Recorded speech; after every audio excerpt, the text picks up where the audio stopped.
அனைவருக்கும் வணக்கம். Government Hindi guide வழங்கும் கற்க கசடர நிகழ்ச்சிக்கு தங்களை வரவேற்பதில் பெருமகிழ்ச்சி அடைகின்றேன். सबको सादर प्रणाम. गवर्नमेंट हिंदी गाइड प्रस्तुति कर्क कसडर कार्यक्रम पर आप सबका हार्दिक स्वागत है. गत कुछ दिनों से हम हिंदी साहित्य सदन मंच के द्वारा व्याकरण के बारे में आलोचना कर रहे हैं. इसके पहले हमने अनेक वीडियो बनाए थे. उसमें शब्दों के भेद के बारे में अनेक दृष्टिकोण से हमने विचार विमर्श किया. आज भी हम शब्द के अनेक पहलुओं को देखने वाले हैं. रचना की दृष्टि से, जो कि हम शब्दों को बना करके वाक्य रचना करते हैं, और कहा गया है कि वाक्यम रसात्मकम काव्यम. वाक्यम रसात्मकम काव्यम यानी रस से युक्त वाक्य ही काव्य होते हैं.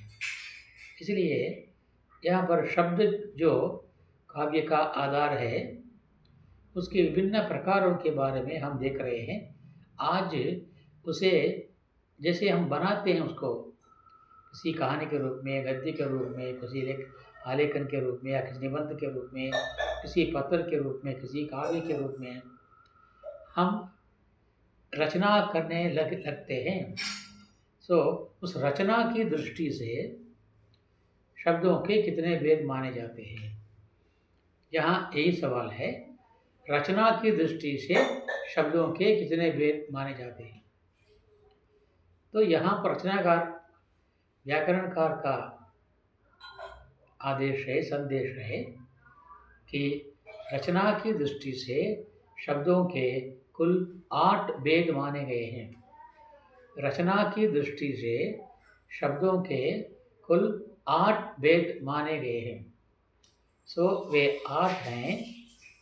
बोर्ड में जैसे आगे संज्ञा, सर्वनाम, विशेषण, क्रिया, क्रिया विशेषण, संबंध बोधक, समुच्चय बोधक और विस्मयादि बोधक. संज्ञा अगर अंग्रेजी में हम देखेंगे तो संज्ञा नाउन होता है.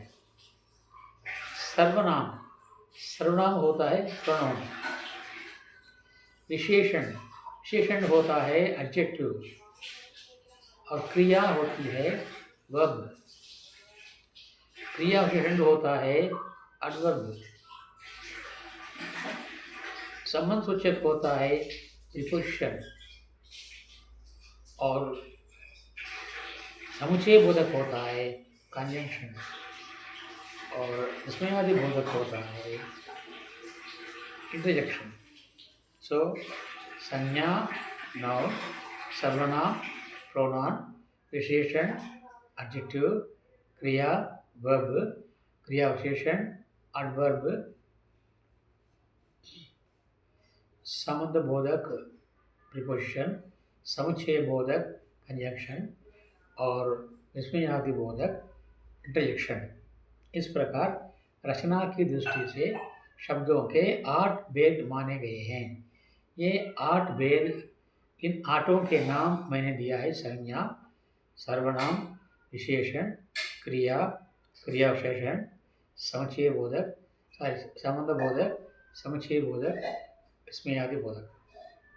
ये 8 जो होते हैं, इसी 8 के आधार पर सारी क्रियाएं बनती हैं. सारे गद्य और पद्य या काव्य सब कुछ बनते हैं. इसलिए रचना के आधार, रचना की दृष्टि से शब्दों के ये 8 भेद माने गए हैं. ये जो 8 भेद जो हैं अति मुख्य हैं, वेरी वेरी इम्पॉर्टेंट वन. क्योंकि सभी भाषाओं में यही इनका ही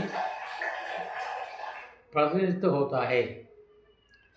इन आठों के बिना हम किसी भी प्रकार के गद्य रचना या पद्य रचना या काव्य रचना हम नहीं कर सकते, क्योंकि हमें भाषा शुद्ध बोलना है और शुद्ध लिखना है। जो शुद्ध लिखना और शुद्ध बोलना हो तो हमें ऐसे नियमों का पालन ज़रूर करना चाहिए। ஒரு மொழியிலே உரைநடையோ அல்லது கவிதையோ அல்லது காப்பியமோ நாம் தர வேண்டும் என்றால் முதலிலே சொற்களினுடைய நிலையை நாம் புரிந்து கொள்ள வேண்டும். அந்த சொற்களின் நிலைதான் இந்த வாக்கியத்தை பயன்படுத்தக்கூடிய முறையிலே அந்த பார்வையிலே 8ஆக பிரிக்கப்படுகின்றன. சஞ்ஞா பெயர்ச்சொல் என்றும், சர்வநாம் பிரதிக் பெயர்ச்சொல் என்றும், விசேஷன் உரிச்சொல் என்றும், பெயர் உரிச்சொல் என்றும், கிரியா வேர்பு வினைச்சொல் என்றும், கிரியா விசேஷன் அட்வர்பு அதாவது வினை உரிச்சொல் என்றும், சம்மத போதக்கு இடைச்சொல் என்றும், ப்ரிபோசிஷன், சமுச்சய போதக் இணைச்சொல் என்றும், விஸ்மயாதி போதக்கு ஆச்சரியம் ஆகியவற்றை குறிக்கக்கூடிய சொல் என்றும் 8 வகையாக பிரித்து அதைத்தான் நாம் உரைநடையாகவோ அல்லது காப்பியமாகவோ எப்படியோ இந்த விஷயம் நாம் அதை பயன்படுத்துகிறோம். ஆகவே रचना की दृष्टि से शब्दों के 8 भेद माने गए हैं. நாம் இதில் புரிந்து கொள்ள வேண்டும். ஒவ்வொரு பகுதியாக நாம் புரிந்து கொள்ள வேண்டும். நான் ஏற்கனவே சொல்லியிருக்கின்றேன், ஒவ்வொரு ஸ்டெப்பாக மேலே ஏறுவோம், அப்புறம் மேலே உச்சிக்கு போய்க்கலாம். ஆகவே இலக்கணத்தில் ஒவ்வொரு அடியாக நாம் சென்றோம்னால் நமக்கு தெளிவாக புரியும். நிறைய அன்பர்கள் எனக்கு சொல்லியிருக்கிறார்கள், போலும் சொல்கிறார்கள், தபாலும் சொல்கிறார்கள், ஐயா நீங்கள் ஒவ்வொரு பகுதியையும் சிறு சிறு துண்டுகளாக போடுங்கள். பெரிய துண்டுகளாக போட்டால் எங்களுக்கு நினைவில் நிற்க மறுக்கிறது. இரண்டாவது, அதை பார்க்கின்ற அளவுக்கு நமக்கு நேரம் கிடைப்பதில்லை. ஆகவே நாம் பாதியிலே நாம் கற்று செய்கிறோம் என்கிறார்கள். ஆகவே நான் குறைந்த அளவு நேரம் எடுத்துக்கொண்டு குறைந்த அளவு எவ்வளவுக்கு குறைக்க முடியுமோ அவ்வளவுக்கு நேரத்தை குறைத்து தங்களுக்காக நான் இந்த பதிவை நான் அடித்து கொண்டிருக்கின்றேன். ஆகவே இன்றைய பதிவிலே அதாவது रचना की दृष्टि से शब्दों के 8 भेद माने गए हैं. संज्ञा பெயர்ச்சொல், சர்வநாம் பதிப்பெயர்ச்சொல், விசேஷன் பெயர் உரிச்சொல், கிரியா வெர்ப் வினைச்சொல், கிரியா விசேஷன் வினை உரிச்சொல், சம்பந்த போதக் இடைச்சொல், சமுச்சய போதக் இடைச்சொல், ஸ்மயாதி போதக், நோக்கம் நிபந்தனை ஆச்சரியம் இவற்றை குறிப்பிடும் சொல். இந்த ஒவ்வொன்றுக்கும் நாம் தனித்தனியாக விளக்கம் சொல்ல போகிறோம். சஞ்ஞா என்றால் அதற்கு என்ன அர்த்தம், பரிபாஷா என்ன, ஒவ்வொன்றுக்கும் பரிபாஷா கண்டிப்பாக தேவை. இப்போ சஞ்ஞா என்பதற்கு பரிபாஷா என்ன, அதனுடைய விளக்கம் என்ன, அதனுடைய வேதங்கள் என்ன, அதுபோல் சர்வநாம் என்றால் பரிபாஷா என்ன, அவனுடைய விளக்கம் என்ன, ஒவ்வொன்றுக்கும் தனித்தனியாக நாம் விளக்கம் சொல்லி விளங்க வைக்கப் போகின்றோம். ஆகவே நாம் மிக நிதானமாக ஒவ்வொரு படியாக ஏறி முன்னேறுவோம் என்று சொல்லிக்கொண்டு இன்றைய இந்த சிறு பதிவாக தங்களுக்காக நிறைவு செய்கின்றேன். நாளை அடுத்த பதிவு அடுத்த படி இதை தொடர்ந்து தான் அடுத்த படி வரப்போகிறது. சரி, இன்றைய சிந்தனை ஏற்பது இகழ்ச்சி என்பார்கள் நம்முடைய பிறவர்கள். இறப்பது இனிதன்று, இறப்பது இனிதன்று என்பது இன்றைய தலைப்பு. ஏற்பது இகழ்ச்சி என்பது ஔவையார் சொல்லியிருக்கின்றார். ஆக இப்போ எப்போதுமே நாம் பிறரிடம் கேட்கக்கூடாது, கொடுக்கலாமே தவிர கேட்கக்கூடாது. கேட்கக்கூடாது என்பதை பலமாக நமக்கு அறிவிக்கிறார்கள், சொல்லி வைக்கின்றார்கள். இங்கே வள்ளுவர் சொல்கிறார், ஆவிற்கு நீர் என்னும் இறப்பினும் நாவிற்கு இலான் இழி வந்தது இல்லை, நாவிற்கு இலான் இழி வந்தது இல்லை என்கிறார். நீர் வேட்கையால் சாபம் நினைவிருக்கும் பசுவிற்கு நீர் வேண்டும் என்று யாசித்தாலும் நாவிற்கு அந்த வார்த்தை மேல் இடிவானது என்பது அதோட வேறொன்று இல்லை என்பது என்னுடைய கருத்து. யாராக இருந்தாலும் ஏற்பது என்பது இழிவானது. இறப்பினும் இறப்பதே மேல் என்பார்கள். இறப்பினும்போது சிறியராக போகணும். இறப்பினும் இறப்பதே மேல். ஒருவரும் சென்று பிச்சை கேட்பதை விட அந்த பிச்சையை கேட்பால் இறப்பதே மேல். வயது நீப்பின் வாழா கபரிமான் அன்னார் உயிர் நீப்பர் மானம் வரைந்து. இலக்கியத்திலே வரலாற்றிலே சோழன் செங்கனானிடம் தோல்வியடைகிறான். சேரன் இரும்பறை தோல்வியடைந்ததன் மூலமாக அவனை சோழன் செங்கனான் சிறையில் அடைக்கிறான். சிறையில் அடைக்கப்பட்ட செங்கனான் தாகம் எடுத்த போது அந்த திரைக்காவலை பார்த்து தண்டை வேண்டும் என்று கேட்கிறான். ஆனால் அவனும் என்ன அவசரம் என்று நேரம் தாழ்த்தி கொண்டு வருகிறான். இவர் தாகத்துக்கு தவிக்கிறார். ஆனால் தவித்த போதும் தான் கேட்டும் கூட அவன் குறித்த நேரத்தில் வந்து அந்த நீரை வராத காரணத்தால் அதனால் என்னுடைய மானத்துக்கு இழுக்கு என்று கருதிய அவர் சேரன் இரும்பறை அதை அருந்தாமலேயே வைத்திருக்கிறார். அதுதான் சொல்வார்கள், மயிர் நீப்பின் வாழா கபரிமான் அன்னார் உயிர் நீப்பர் மானம் வரின் என்கிறது புறநானூறு. அந்த இரும்பறை மானத்துக்காக உயிரை விட்டான். அந்த இரும்பனுடைய பெருமையை பாடுவதற்காக, அவரை பார்த்து பேசுவதற்காக, அவருடைய புகழை அறிவதற்காக வருகிறார் ஒரு கவிஞர்.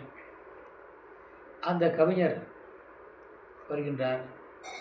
வரும்போது சேரன் இறந்து போன செய்தியை கேட்கின்ற போது மிக மனவருந்தி அவரை நினைத்து ஒரு காவியம் படைக்கிறார். அந்த காவியம்தான் நாம் தமிழில் படிக்கிறோம். இன்னா 40 இனியவை 40 கார் 40 களவழி 40. இந்த களவழி 40 என்ற நூலானது சேரனுக்கும் சோழனுக்கும் நடந்த போரை பற்றி விளக்குவதாகும். ஆகவே இப்படி அந்த நீர் இல்லாத குறித்து நேரத்தில் தராத காரணத்தால் தன்னுடைய மானத்துக்கு இழுக்கு என்று கருதிய இருவரை உயிரை விட்டு விடுகிறார்.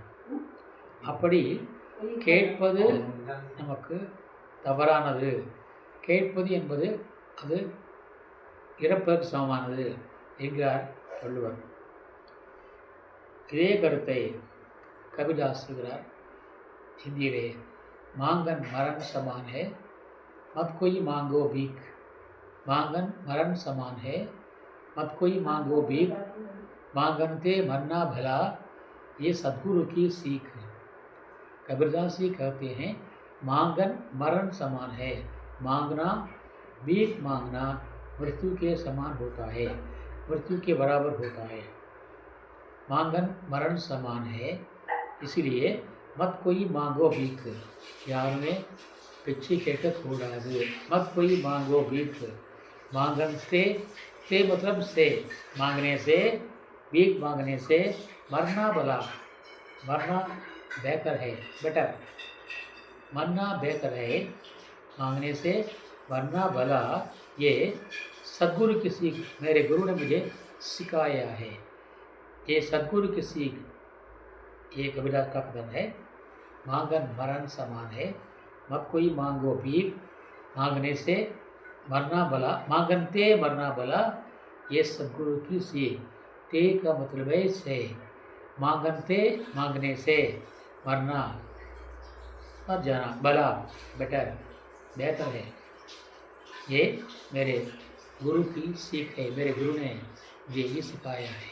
इसलिए किसी भी हालत में हमें भीख नहीं मांगनी चाहिए। मांगन मरण समान है, अब कोई मांगो भीख। मांगनते वरना भला, ये सद्गुरु की सीख। इसी के साथ मैं ये आज का चिंतन இன்றைய சிந்தனை நிறைவடைகிறது. நாளை இது போன்ற ஒரு சிறந்த ஒரு தலைப்புடன் தங்களை சந்திக்கும் வரை விடைபெறுவது தங்களின் अनबन आर सुंदरराजन, तिरुपुर, तमिलनाडु। कल इसी प्रकार के एक नए शीर्षक के साथ इस हिंदी साहित्य सदन मंच पर आपसे मिलने के लिए, तब तक के लिए आपसे विदा लेने वाला आपका सेवक आर सुंदरराजन, तिरुपुर, तमिलनाडु। जहाँ तक हो सके आप इस चैनल को सब्सक्राइब करें और शेयर करें और लोगों में बांटें और हमारे इस प्रयत्न में अपना सहयोग दें और मार्गदर्शन करें। यही मेरी आपसे सविनय प्रार्थना है। इस प्रार्थना के साथ आपसे विदा लेने वाला, कल मिलेंगे, तब तक के लिए धन्यवाद। मांगने वाला आर सुंदरराजन, तिरुपुर, तमिलनाडु। धन्यवाद, जय हिंद। धन्यवाद, जय हिंद। धन्यवाद, जय हिंद।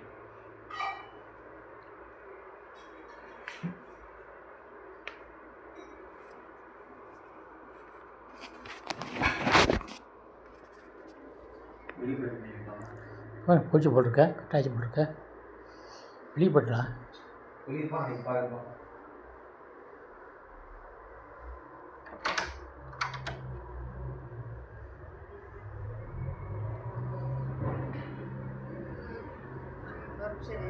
கட்டாச்சி போட்டிருக்கா பாரு.